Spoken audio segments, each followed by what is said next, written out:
Hello, my name is Kevin Panic. I'm the owner of properties at 621 and 623 Oakwood Place.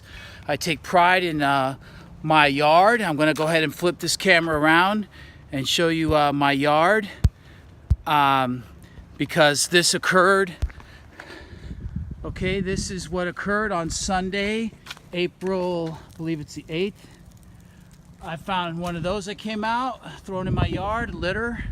Another one in my 621 place, litter. And I believe I know where this litter is coming from. There's my neighbor's yard and their front yard. Here's my other neighbor across the street. There's one thrown in their yard. And essentially it goes all the way up the road. I'll just kind of leave it at there.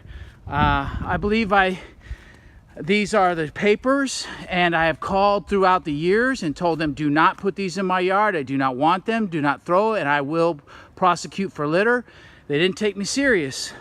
So now we're going to go and see if I can have the sheriff fine for at least these two instances. Of course, my neighbors don't have this complaint just yet, but let's see what we can do.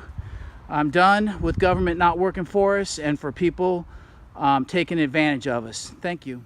Okay, you can see that it's some Florida Today thrown in my yard. Of course, it's kind of interesting. This is Wednesday, April 4th, so it's waste to them. That's probably why they printed extra ones of these and want to get rid of their waste in my yard, because today is April 8th. This is not news to me. This is an old newspaper that's waste that's been thrown in my yard by Florida Today, the handlers who paid the person. So it's really Florida Today should assume the fine. Thank you.